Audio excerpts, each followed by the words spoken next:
ਦਸਾਂਝ ਸਾਹਿਬ ਜੀ, ਆਇਆਂ ਨੂੰ good morning. बहुत शुक्रिया जी, बहुत मेहरबानी बहुत दसांझ जी ते साझा पंजाब रेडियो ते टैलीविजन के सारे ਸਰੋਤਿਆਂ ਤੇ ਦਰਸ਼ਕਾਂ ਨੂੰ ਚੰਡੀਗੜ੍ਹ ਸਟੂਡੀਓ ਤੋਂ ਸੁਸ਼ੀਲ ਦਸਾਂਝ ਦੀ ਬਹੁਤ-ਬਹੁਤ ਪਿਆਰ ਭਰੀ ਸਤਿ ਸ਼੍ਰੀ ਅਕਾਲ ਜੀ, ਆਦਾਬ ਤੇ ਨਮਸਕਾਰ ਜੀ। ਪਰ ਦੋਸਤੋ, ਅਸੀਂ ਤੁਹਾਡੇ ਨਾਲ ਕਰਾਂਗੇ ਕੁਝ ਗੱਲਾਂ ਬਾਤਾਂ ਤੇ ਜੇ ਤੁਸੀਂ ਵੀ ਚਾਹੁੰਦੇ ਹੋ ਸਾਡੇ ਨਾਲ ਆਪਣੀ ਗੱਲ ਸਾਂਝੀ ਕਰਨੀ ਤਾਂ ਤੁਸੀਂ ਸਟੂਡੀਓ ਲਾਈਨ ਤੁਸੀਂ ਦੇਖ ਰਹੇ ਹੋ ਸਕਰੀਨ ਦੇ ਉੱਤੇ ਨੰਬਰ ਆ ਰਿਹਾ, ਤੁਸੀਂ ਫੋਨ ਕਰਕੇ ਸਾਡੇ ਨਾਲ ਜੁੜ ਸਕਦੇ ਹੋ। ਤੁਹਾਡੇ ਮਨ ਦੇ ਵਿੱਚ ਕੋਈ ਵੀ ਸਵਾਲ ਹੋਵੇ ਤੇ ਅਸੀਂ ਕੋਸ਼ਿਸ਼ ਕਰਾਂਗੇ ਜਿੰਨੀ ਕੁ ਸਾਡੀ ਅਕਲ ਹੈ ਉਹਦੇ ਮੁਤਾਬਕ ਉਹਦਾ ਜਵਾਬ ਦੇ ਸਕੀਏ। ਸੁਰਖੀਆਂ ਸਾਡੀਆਂ ਤੇ ਸਾਰਾ ਜਿਹੜਾ ਨਿਊਜ਼ ਸੈਗਮੈਂਟ ਹੈ ਉਹਨੂੰ ਵਿਸ਼ੇਸ਼ ਤੌਰ ਤੇ ਸਹਿਯੋਗ ਦੇ ਰਹੇ ਨੇ ਜੀ ਸਵੀਟ ਮਹਿਲ ਤੇ ਨਾਲ ਟੀਮ ਦਸਾਂਝ ਤੇ ਸਵੀਟ ਮਹਿਲ ਦੇ ਸਹਿਯੋਗ ਦੇ ਨਾਲ ਦੇਖੋ ਅੱਜ ਦੀਆਂ ਬਿਲਕੁਲ ਤਾਜ਼ਾ ਤਰੀਨ ਸੁਰਖੀਆਂ। ਪੰਜਾਬ ਵਿੱਚ ਕਿਸਾਨ ਅੰਦੋਲਨ ਲਗਾਤਾਰ ਜਾਰੀ ਹੈ, ਪਰ ਇਸੇ ਦੌਰਾਨ ਕੋਲਾ, ਖਾਦ ਤੇ ਬਾਰਦਾਨੇ ਦਾ ਸੰਕਟ ਜਿਹੜਾ ਪੈਦਾ ਹੋ ਗਿਆ ਤੇ ਪੰਜਾਬ ਸਰਕਾਰ ਵੱਲੋਂ ਬਾਰ-ਬਾਰ ਇਹ ਗੱਲ ਕਹੀ ਜਾ ਰਹੀ ਹੈ ਕਿ ਬਿਜਲੀ ਦਾ ਸੰਕਟ ਜਿਹੜਾ ਹੈ ਪੰਜਾਬ ਦੇ ਵਿੱਚ ਖੜਾ ਹੋ ਸਕਦਾ ਹੈ। ਭਾਰਤ ਦੀ ਸਰਕਾਰ ਨੇ ਇੱਕ ਵਾਰ ਫੇਰ ਕਿਸਾਨ ਆਗੂਆਂ ਨੂੰ ਗੱਲਬਾਤ ਦਾ ਸੱਦਾ ਦਿੱਤਾ ਹੈ। ਕਿਸਾਨ ਜਥੇਬੰਦੀਆਂ ਨਾਲ ਗੱਲ ਕਰੇਗੀ ਪੰਜਾਬ ਦੀ ਸਰਕਾਰ, 3 ਮੈਂਬਰੀ ਕਮੇਟੀ ਬਣਾ ਦਿੱਤੀ ਗਈ ਹੈ। ਕਿਸਾਨ ਆਗੂਆਂ ਦਾ ਐਲਾਨ ਹੈ ਕਿ 23 ਅਕਤੂਬਰ ਨੂੰ ਅੰਮ੍ਰਿਤਸਰ ਦੇ ਵਿੱਚ ਅੰਬਾਨੀ, ਅਡਾਨੀ ਤੇ ਨਰਿੰਦਰ ਮੋਦੀ ਦੇ ਪੁਤਲੇ ਫੂਕੇ ਜਾਣਗੇ।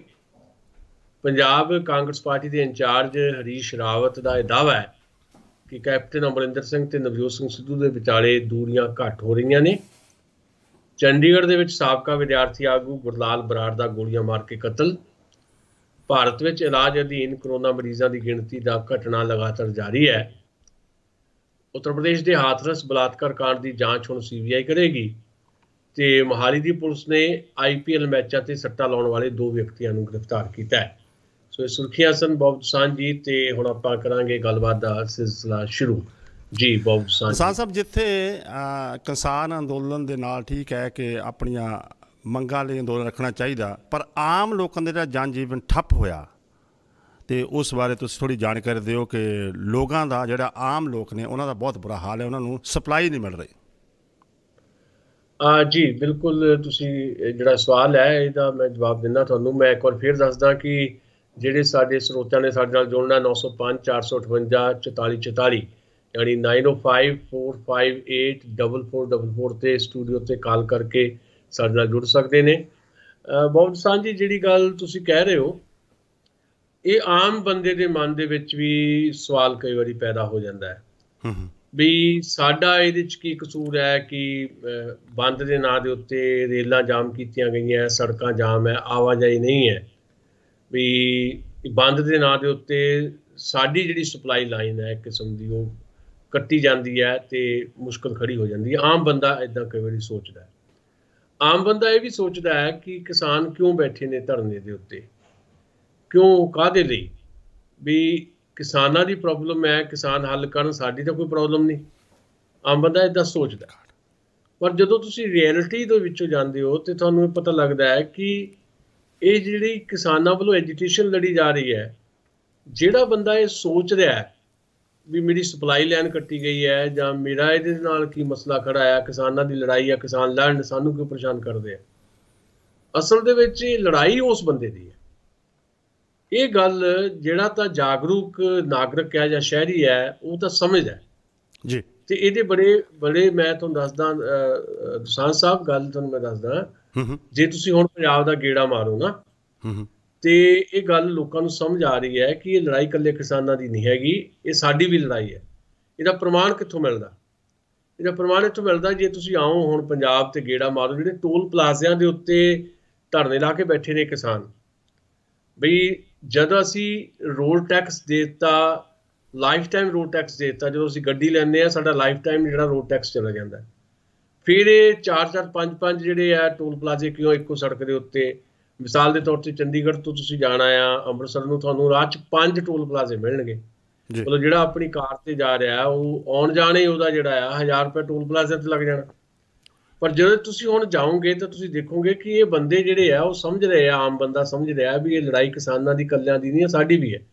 ਟੋਲ ਪਲਾਜ਼ਿਆਂ ਤੇ ਜਿਹੜੇ ਕਿਸਾਨਾਂ ਨੇ ਧਰਨੇ ਲਾਏ ਹੋਏ ਆ, ਜਿਹੜੇ ਲੋਕ ਉੱਥੋਂ ਟੋਲ ਪਲਾਜ਼ਿਆਂ ਤੋਂ ਲੰਘਦੇ ਆ ਬਿਨਾਂ ਪਰਚੀ ਤੋਂ ਲੰਘਦੇ, ਹੁਣ ਤਾਂ ਕੋਈ ਪੈਸਾ ਨਹੀਂ ਦਿੰਦੇ ਕਿਉਂਕਿ ਕਿਸਾਨਾਂ ਨੇ ਧਰਨੇ ਲਾਏ, ਇੱਕ ਪਾਸਾ ਛੱਡਿਆ ਵੀ ਲੋਕ ਲੰਘੀ ਜਾਣ। ਇੱਕ ਪਾਸੇ ਧਰਨਾ ਲਾਇਆ ਹੋਇਆ, ਸਾਰੀ ਸੜਕ ਨਹੀਂ ਬੰਦ ਕੀਤੀ ਟੋਲ ਪਲਾਜ਼ੇ ਦੇ ਉੱਤੇ ਕਿਸਾਨਾਂ ਨੇ, ਇੱਕ ਹਿੱਸਾ ਬੰਦ ਕੀਤਾ ਹੈ ਟੋਲ ਪਲਾਜ਼ਾ ਦਾ। ਉੱਥੋਂ ਦੇ ਟੋਲ ਪਲਾਜ਼ੇ ਦੇ ਜਿਹੜੇ ਸਰਕਾਰ ਅਧਿਕਾਰੀ ਆ, ਅਫਸਰ ਹੈ ਜਾਂ ਮੁਲਾਜ਼ਮ ਛੱਡ ਕੇ ਟੋਲ ਪਲਾਜ਼ੇ ਭੱਜ ਗਏ। ਤੇ ਇੱਕ ਪਾਸੋਂ ਲੰਘ ਰਹੀਆਂ ਗੱਡੀਆਂ, ਉਹ ਜਿਹੜੀਆਂ ਗੱਡੀਆਂ ਲੰਘ ਰਹੀਆਂ ਉਹ ਕਿਸਾਨਾਂ ਕੋਲ ਰੁਕ ਕੇ ਕੋਈ 100 ਰੁਪਈਆ ਦੇ ਕੇ ਜਾ ਰਿਹਾ, ਕੋਈ 50 ਰੁਪਈਏ ਦੇ ਕੇ ਜਾ ਰਿਹਾ, ਕੋਈ 10 ਰੁਪਈਏ ਦੇ ਕੇ ਜਾ ਰਿਹਾ, ਕੋਈ ਖਾਣੇ ਦਾ ਸਮਾਨ ਲੈ ਕੇ ਆ ਰਿਹਾ। ਉਹ ਕਿਉਂ ਕਰ ਰਹੇ ਇੱਦਾਂ? ਉਹ ਇਸ ਕਰਕੇ ਕਰ ਰਿਹਾ ਕਿ ਉਹਨਾਂ ਲੋਕਾਂ ਨੂੰ ਸਮਝ ਆਉਣੀ ਸ਼ੁਰੂ ਹੋ ਗਈ ਹੈ ਕਿਸਾਨ ਜਿਹੜੇ ਲੜ ਰਹੇ ਹੈ ਇਹ ਕੇਵਲ ਆਪਣੇ ਲਈ ਨਹੀਂ ਲੜ ਰਹੇ, ਸਾਡੇ ਲਈ ਵੀ ਲੜ ਰਹੇ। ਕਿਉਂਕਿ ਜਿਹੜੀ ਕਿਸਾਨ ਦੀ ਜਿਣਸ ਜਿਹੜੀ ਹੈ ਜੇ ਘੱਟ ਕੀਮਤ ਤੇ ਵਿਕਣੀ ਹੈ, ਉਹ ਘੱਟ ਕੀਮਤ ਤੇ ਜਾਂ ਬੋਲੀ ਲਾ ਕੇ ਜਿਹੜੀ ਕਾਰਪੋਰੇਟ ਨੇ ਜਾਂ ਜਿਹੜੇ ਵੱਡੇ ਅਦਾਰੇ ਆ ਵਪਾਰੀ ਉਹਨਾਂ ਨੇ ਖਰੀਦਣੀ ਹੈ, ਉਹ ਘੱਟ ਕੀਮਤ ਤੇ ਖਰੀਦ ਕੇ ਵੇਚਣੀ ਜਿਹੜੀ ਆ ਉਹਨਾਂ ਨੇ 100 ਗੁਣਾ ਜ਼ਿਆਦਾ ਕੀਮਤ ਤੇ ਹੈ। ਉਹ ਵੇਚਣੀ ਕਿਹਨੂੰ ਆ? ਵੇਚਣੀ ਕਿਸਾਨ ਨੇ ਵੀ ਜਾ ਕੇ ਖਰੀਦਣੀ ਆ, ਪਰ ਕਿਸਾਨ ਤੋਂ ਬਿਨਾਂ ਵੀ ਤਾਂ ਦੁਨੀਆ ਹੈ ਨਾ, ਉੱਥੇ ਜਾ ਕੇ ਆਮ ਬੰਦੇ ਨੇ ਵੀ ਖਰੀਦਣੀ ਆ। ਉਹ ਜਿਹੜਾ ਆਮ ਬੰਦਾ ਖਰੀਦੇਗਾ, ਜਿਹੜੀ ਕਿਸਾਨ ਤੋਂ ਉਹਨੇ ਵਪਾਰੀ ਨੇ 2 ਰੁਪਏ ਦੀ ਚੀਜ਼ ਚੱਕੀ ਹੈ, ਜਦੋਂ ਵਪਾਰੀ ਵੇਚੇਗਾ 100 ਰੁਪਏ ਦੀ ਜਾ ਕੇ, ਤੇ 100 ਰੁਪਏ ਦੇ ਵਿੱਚ ਉਹ ਜਿਹੜਾ ਕਿਸਾਨ ਨੇ ਸ਼ਾਮ ਲਾਲ, ਰਾਮ ਲਾਲ, ਮਨੋਜ ਕੁਮਾਰ, ਸੁਸ਼ੀਲ ਕੁਮਾਰ, ਸਾਨੂੰ ਤਾਂ 100 ਰੁਪਏ ਦੀ ਮਿਲਣੀ, ਮੈਂ ਕਿਸਾਨ ਨਹੀਂ ਹੈਗਾ ਜੀ, ਮੈਨੂੰ 2 ਜੀ ਪੂਰਨ ਸਾਂਝਾ ਵਿਆਜ ਵਿੱਚ ਸਾਡੀ ਲਾਈਨ ਜੀ। ਹਾਂਜੀ ਕਿਸਾਨ ਸਾਹਿਬ ਆਵਾਜ਼ ਆਉਂਦੀ ਮੇਰੀ? ਜੀ ਹਾਂਜੀ। ਇਹਦਾ ਮਤਲਬ ਇਹ ਲੜਾਈ ਆਮ ਬੰਦੇ ਦੀ ਆ, ਤੇ ਪੰਜਾਬ ਦਾ ਆਮ ਬੰਦਾ ਇਹ ਗੱਲ ਹੁਣ ਸਮਝਣ ਲੱਗ ਪਿਆ। ਇਸੇ ਕਰਕੇ ਮੈਂ ਤੁਹਾਨੂੰ ਇੱਕ ਪ੍ਰਮਾਣ ਦੇ ਤੌਰ ਤੇ ਦੱਸਿਆ ਵੀ ਲੋਕ ਆਪ ਮੁਹਾਰੇ ਆ ਕੇ ਕਿਸਾਨਾਂ ਦੀ ਐਜੀਟੇਸ਼ਨ ਦੇ ਵਿੱਚ ਉਹਨਾਂ ਦੀ ਮਦਦ ਕਰ ਰਹੇ ਆ, ਲੰਗਰ ਲਾ ਰਹੇ ਆ, ਗੁਰੂ ਘਰਾਂ ਤੋਂ ਲੰਗਰ ਆ ਰਿਹਾ, ਥਾਂ ਥਾਂ ਦੇ ਉੱਤੇ ਕਿਸਾਨਾਂ ਲਈ ਲੰਗਰ ਲਾਏ ਹੋਏ ਆ, ਥਾਂ ਥਾਂ ਦੇ ਉੱਤੇ ਲੋਕ ਜਿਹੜੇ ਆ ਕਿਸੇ ਨਾ ਕਿਸੇ ਤਰੀਕੇ ਦੇ ਨਾਲ ਪਿੰਡਾਂ ਤੋਂ ਉੱਠ ਕੇ ਆ ਕੇ ਉਹਨਾਂ ਦੇ ਧਰਨਿਆਂ 'ਚ ਆ ਕੇ ਉਹਨਾਂ ਦੀ ਮਦਦ ਕਰਦੇ ਆ, ਉਹਨਾਂ ਨੂੰ ਪਾਣੀ ਪਿਆਉਂਦੇ ਆ, ਉਹਨਾਂ ਲਈ ਲੰਗਰ ਦਾ ਪ੍ਰਬੰਧ ਕਰਦੇ ਆ। ਸੋ ਮੈਨੂੰ ਲੱਗਦਾ ਹੈ ਕਿ ਇਹ ਸਵਾਲ ਬੜਾ ਵਾਜਬ ਹੈ, ਕਿਉਂਕਿ ਸਧਾਰਨ ਬੰਦੇ ਦੇ ਮਨ 'ਚ ਆ ਜਾਂਦਾ ਹੈ, ਪਰ ਸਧਾਰਨ ਬੰਦਾ ਹੁਣ ਘੱਟੋ ਘੱਟ ਪੰਜਾਬ ਦਾ ਸਮਝਣ ਲੱਗ ਪਿਆ। ਇਸੇ ਕਰਕੇ 18 ਦਿਨ ਤੋਂ ਇਹ ਐਜੀਟੇਸ਼ਨ ਚੱਲ ਰਹੀ ਹੈ। ਨਹੀਂ ਤਾਂ ਕਈ ਵਾਰੀ ਹੁੰਦਾ ਕਿ ਐਜੀਟੇਸ਼ਨ ਲੰਬੀ ਹੋ ਜਾਵੇ, ਲੋਕ ਅੱਕ ਜਾਂਦੇ ਆ, ਉਹਦੇ ਪੈਰਲਲ ਲੜਾਈ ਸ਼ੁਰੂ ਹੋ ਜਾਂਦੀ ਹੈ, ਕਈ ਵਾਰੀ ਪੈਰਲਲ ਮੁਜ਼ਾਹਰੇ ਹੋਣੇ ਸ਼ੁਰੂ ਹੋ ਜਾਂਦੇ ਆ, ਟਕਰਾਅ ਹੋਣੇ ਸ਼ੁਰੂ ਹੋ ਜਾਂਦੇ ਆ, ਵੀ ਕੀ ਤੁਸੀਂ ਕਰੀ ਜਾਂਦੇ ਆ ਯਾਰ, ਸਾਡੀ ਜ਼ਿੰਦਗੀ ਕਿਉਂ ਰੋਕੀ ਹੋਈ ਹੈ। ਇਹ ਹੋਣ ਦੀ ਥਾਂ ਦੇ ਉੱਤੇ ਸਗੋਂ ਲੋਕ ਇਸ ਲੜਾਈ ਦੇ ਵਿੱਚ ਆਪਣਾ ਹਿੱਸਾ ਪਾ ਰਹੇ ਆ। ਇਹੀ ਇਸ ਲੜਾਈ ਦੀ ਸਫਲਤਾ ਦੀ ਗਰੰਟੀ ਬਣਨਾ ਹੈ ਜੀ। 23 ਤਰੀਕ ਨੂੰ ਕੁਝ ਅੰਮ੍ਰਿਤਸਰ ਦੇ ਵਿੱਚ ਕੋਈ ਹੋਰ ਅੰਦੋਲਨ ਨੂੰ ਕੋਈ ਨਵਾਂ ਰਾਹ ਦਿੱਤਾ ਜਾਣ ਵਾਲਾ ਹੈ? ਦੇਖੋ, ਲੜਾਈ ਵੱਡੇ ਪੱਧਰ ਤੇ ਲੜੀ ਜਾ ਰਹੀ ਹੈ, ਤੇ ਕੁਝ ਜਿਹੜੀਆਂ ਜਥੇਬੰਦੀਆਂ ਆ ਉਹ 30 ਜਥੇਬੰਦੀਆਂ ਸ਼ਾਮਲ ਨੇ, ਉਹ ਸਾਰੀਆਂ ਜਥੇਬੰਦੀਆਂ, ਪਰ ਕੁਝ ਜਥੇਬੰਦੀਆਂ ਜਿਹੜੀਆਂ ਆ ਲੋਕਲ ਲੈਵਲ ਦੇ ਉੱਤੇ, ਡਿਸਟ੍ਰਿਕਟ ਲੈਵਲ ਦੇ ਉੱਤੇ ਆਪਣੇ ਆਪਣੇ ਪ੍ਰੋਗਰਾਮ ਵੀ ਡਿਜ਼ਾਈਨ ਕਰਦੀਆਂ। ਇਸੇ ਕਰਕੇ ਜਿਹੜਾ ਦੇਵੀਦਾਸਪੁਰਾ ਜਿਹੜਾ ਆ ਅੰਮ੍ਰਿਤਸਰ ਜ਼ਿਲ੍ਹੇ ਦੇ ਵਿੱਚ ਇੱਕ ਏਰੀਆ, ਜਿੱਥੇ ਰੇਲਵੇ ਫਾਟਕ ਦੇ ਉੱਤੇ ਪਿਛਲੇ 18 ਦਿਨ ਤੋਂ ਲਗਾਤਾਰ ਧਰਨੇ ਤੇ ਬੈਠੇ ਆ ਕਿਰਤੀ ਕਿਸਾਨ ਸੰਘਰਸ਼ ਕਮੇਟੀ ਵਾਲੇ। ਕਿਸਾਨ ਕਿਰਤੀ ਸੰਘਰਸ਼ ਕਮੇਟੀ ਜਿਹੜੀ ਆ ਉੱਥੇ ਲਗਾਤਾਰ 18 ਦਿਨ ਤੋਂ ਉੱਥੇ ਰੇਲ ਰੋਕ ਕੇ ਬੈਠੀ ਹੈ। ਉਹਨਾਂ ਨੇ ਤੰਬੂ ਗੱਡੇ ਹੋਏ ਆਪਣੇ। ਉਹਨਾਂ ਨੇ ਕਿਹਾ ਕਿ ਬਾਕੀ ਜਿਹੜੀਆਂ ਨੈਸ਼ਨਲ ਲੈਵਲ ਤੇ ਜਾਂ ਸਟੇਟ ਲੈਵਲ ਤੇ ਕਾਲਸ ਆਉਣਗੀਆਂ 30 ਕਿਸਾਨ ਜਥੇਬੰਦੀਆਂ ਵੱਲੋਂ, ਉਹ ਤਾਂ ਅਸੀਂ ਕਾਲ ਜਿਹੜੀ ਆਏਗੀ ਉਹਨੂੰ ਪੂਰੀ ਤਨਦੇਹੀ ਨਾਲ ਅਸੀਂ ਪੂਰਾ ਕਰਾਂਗੇ, ਚਾਹੇ ਉਹ ਦਿੱਲੀ ਜਾਣ ਦਾ ਸੱਦਾ ਦੇਣ, ਚਾਹੇ ਕਿਤੇ ਧਰਨਾ ਮੁਜ਼ਾਹਰਾ ਸਟੇਟ ਲੈਵਲ ਦਾ ਲਾਉਣਾ ਜਾਂ ਗ੍ਰਿਫਤਾਰੀਆਂ ਦੇਣੀਆਂ, ਉਹ ਕਰਨਗੇ।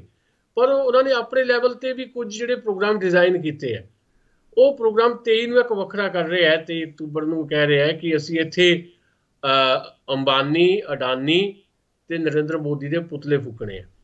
ਦੱਸਣਾ ਉਹ ਇਹ ਚਾਹੁੰਦੇ ਆ ਕਿ ਇਹ ਸਰਕਾਰ ਜਿਹੜੀ ਨਰਿੰਦਰ ਮੋਦੀ ਦੀ ਹੈ, ਇਹ ਸਰਕਾਰ ਲੋਕਾਂ ਦੀ ਸਰਕਾਰ ਨਹੀਂ ਹੈ, ਇਹ ਸਰਕਾਰ ਅੰਬਾਨੀਆਂ ਤੇ ਅਡਾਨੀਆਂ ਦੇ ਹਿੱਤ ਪੂਰ ਰਹੀ ਹੈ। ਇਸ ਕਰਕੇ ਨਰਿੰਦਰ ਮੋਦੀ ਜਿਹੜੇ ਪ੍ਰਧਾਨ ਮੰਤਰੀ ਹੈ, ਕਿਉਂਕਿ ਪ੍ਰਧਾਨ ਮੰਤਰੀ ਉਹ ਜਿਹੜੇ ਆਰਡੀਨੈਂਸ ਲੈ ਕੇ ਆਏ ਨੇ, ਜਿਹੜੇ ਹੁਣ ਕਾਨੂੰਨ ਬਣ ਗਏ ਨੇ, ਤੇ ਉਹਨਾਂ ਦੀ ਸਿਫਾਰਿਸ਼ ਦੇ ਉੱਤੇ ਰਾਸ਼ਟਰਪਤੀ ਨੇ ਉੱਤੇ ਦਸਤਖਤ ਕਰਕੇ ਕਾਨੂੰਨ ਬਣਾਏ ਆ। ਇਸ ਕਰਕੇ ਪ੍ਰਧਾਨ ਮੰਤਰੀ ਦਾ ਪੁਤਲਾ ਸਾੜਨਾ ਪਏਗਾ, ਕਿਉਂਕਿ ਅਸੀਂ ਦੱਸਣਾ ਚਾਹੁੰਦੇ ਹਾਂ ਲੋਕਾਂ ਨੂੰ ਵੀ ਇਹ ਪ੍ਰਧਾਨ ਮੰਤਰੀ ਲਈ ਜ਼ਿੰਮੇਵਾਰ ਹੈ। ਪਰ ਪ੍ਰਧਾਨ ਮੰਤਰੀ ਤੋਂ ਇਹ ਦਸਤਖਤ ਕਰਵਾਏ ਕਿ ਨਹੀਂ, ਜਾਂ ਪ੍ਰਧਾਨ ਮੰਤਰੀ ਤੋਂ ਇਹ ਕਾਨੂੰਨ ਜਿਹੜੇ ਪਾਸ ਕਰਵਾਉਣ ਲਈ ਪ੍ਰਧਾਨ ਮੰਤਰੀ ਨੂੰ ਮਜਬੂਰ ਕਿਹਨੇ ਕੀਤਾ? ਉਹ ਹੈਗੇ ਕਾਰਪੋਰੇਟ, ਹਿੰਦੁਸਤਾਨ ਦੇ ਕਾਰਪੋਰੇਟ ਜਿਹੜੇ ਆ ਅਡਾਨੀ ਤੇ ਅੰਬਾਨੀ। ਸੋ ਇਸ ਕਰਕੇ ਅੰਬਾਨੀਆਂ ਤੇ ਅਡਾਨੀਆਂ ਦੇ ਵੀ ਪੁਤਲੇ ਫੂਕਣੇ ਆ। ਸੋ ਅੰਮ੍ਰਿਤਸਰ ਵਾਲਿਆਂ ਨੇ ਦੇਵੀਦਾਸਪੁਰਾ ਦੇ ਵਿੱਚ ਜਿਹੜੇ ਕਿਸਾਨ ਕਿਰਤੀ ਸੰਘਰਸ਼ ਕਮੇਟੀ ਵਾਲੇ ਆ, ਉਹਨਾਂ ਨੇ ਬਾਕੀ ਪੰਜਾਬ 'ਚ ਜਿਹੜੀ ਐਜੀਟੇਸ਼ਨ ਚੱਲ ਰਹੀ ਆ ਉਹਦੇ ਨਾਲ ਤਾਂ ਚੱਲਣਾ ਹੀ ਹੈ, पर ਵੱਖਰੇ ਤੌਰ ਤੇ ਆਪਣੇ ਵੱਲੋਂ ਵੀ ਉਹਨਾਂ ਨੇ ਆਪਣਾ ਜਿਹੜਾ ਐਜੀਟੇਸ਼ਨ ਦਾ ਜਿਹੜਾ ਰੂਪ ਹੈ ਉਹਨੂੰ ਬਦਲ ਕੇ ਥੋੜਾ ਹੋਰ ਤਿੱਖਾ ਕਰਨ ਦੀ ਕੋਸ਼ਿਸ਼ ਕਰਦਿਆਂ 23 ਅਕਤੂਬਰ ਨੂੰ ਅੰਬਾਨੀ, ਅਡਾਨੀ ਤੇ ਨਰਿੰਦਰ ਮੋਦੀ ਦੇ ਪੁਤਲੇ ਫੂਕਣ ਦਾ ਪ੍ਰੋਗਰਾਮ ਜਿਹੜਾ ਹੈ ਸ਼ਾਇਆ ਕੀਤਾ ਹੈ ਜੀ।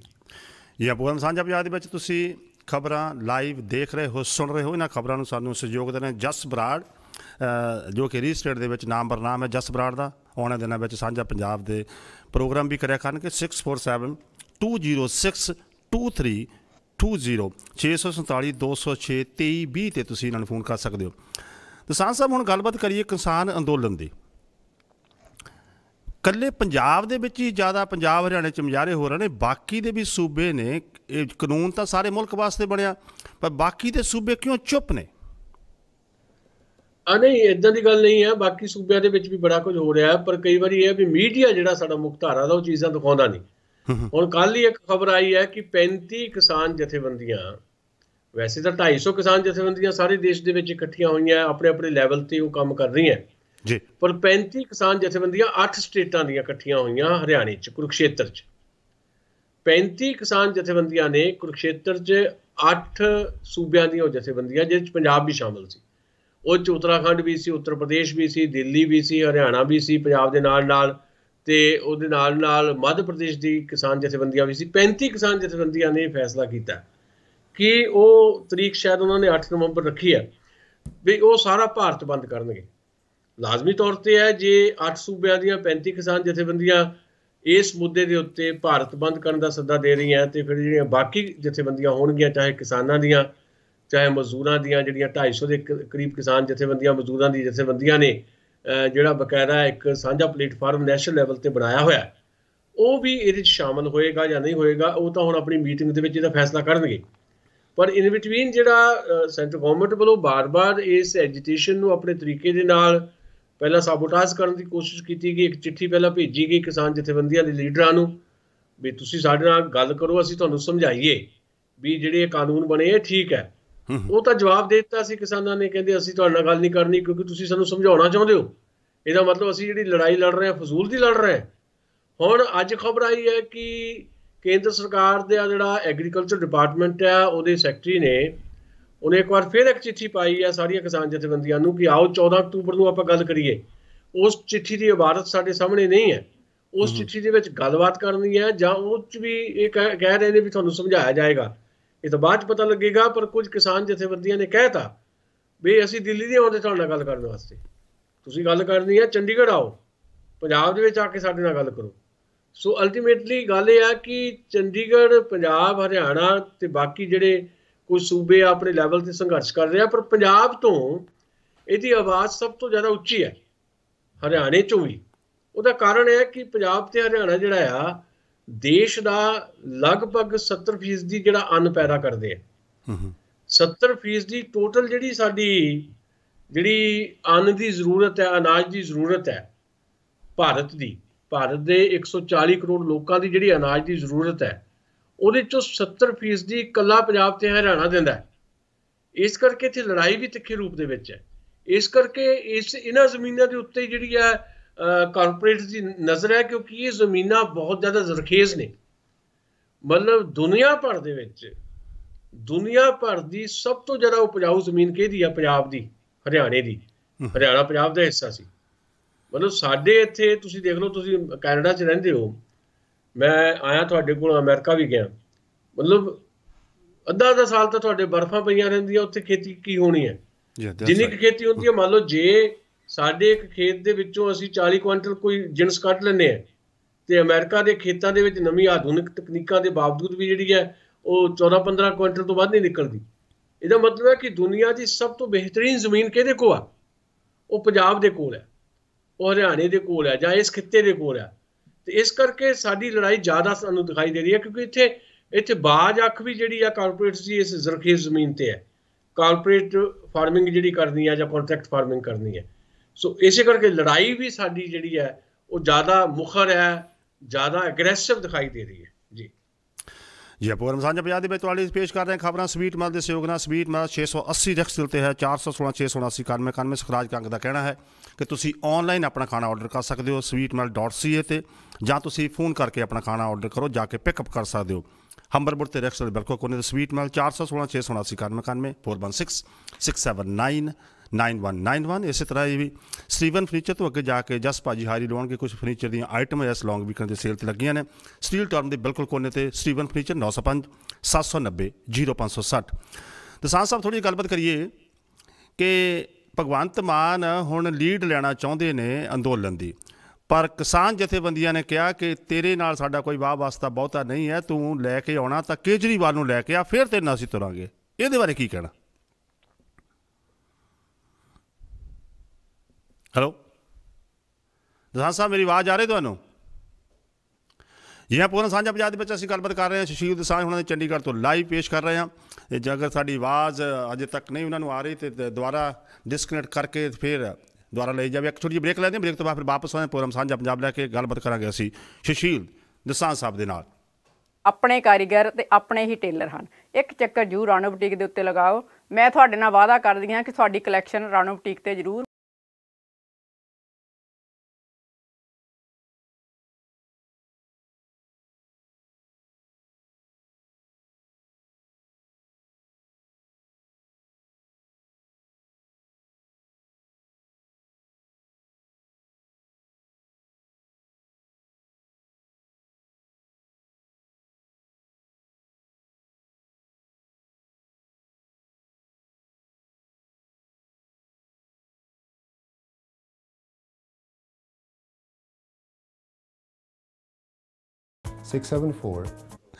ਬ੍ਰੇਕ ਤੋਂ ਬਾਅਦ ਫਿਰ ਸਵਾਗਤ ਹੈ ਪ੍ਰੋਗਰਾਮ ਸਾਂਝਾ ਪੰਜਾਬ ਦੇ ਵਿੱਚ। ਅਸੀਂ ਖਬਰਾਂ ਤੁਹਾਡੇ ਲਈ ਪੇਸ਼ ਕਰ ਰਹੇ ਹਾਂ। ਖਬਰਾਂ ਦੇ ਵਿੱਚ ਸਾਨੂੰ ਹਮੇਸ਼ਾ ਤਰ੍ਹਾਂ ਸਹਿਯੋਗ ਦਿੰਦੇ ਨੇ Gill sweet and samosa factory, ਜੋ ਕਿ 2131 ਬਿਲੀ ਪਾਰਕ ਤੇ 905 799 2616। ਅਸੀਂ ਗੱਲ ਦਸਾਂਝ ਸਾਹਿਬ, ਮੇਰੀ ਗੱਲ ਇਹ ਕਰ ਰਿਹਾ ਸੀ ਕਿ ਭਗਵੰਤ ਮਾਨ ਹੁਣ ਕਿਸਾਨ ਅੰਦੋਲਨ ਦਾ ਲੀਡ ਲੈਣਾ ਚਾਹੁੰਦੇ ਨੇ, ਪਰ ਕਿਸਾਨ ਜਥੇਬੰਦੀਆਂ ਨੇ ਕਿਹਾ ਕਿ ਭਗਵੰਤ ਮਾਨ ਜੇ ਸਾਡੀ ਲੀਡ ਲੈਣੀ ਹੈ ਤਾਂ ਫਿਰ ਆਪਣੇ ਲੀਡਰ ਕੇਜਰੀਵਾਲ ਨੂੰ ਲੈ ਕੇ ਆ, ਫਿਰ ਅਸੀਂ ਤੇਰੇ ਨਾਲ ਤੁਰਾਂਗੇ। ਇਹਦੇ ਬਾਰੇ ਕੀ ਕਹਿਣਾ ਤੁਹਾਡਾ?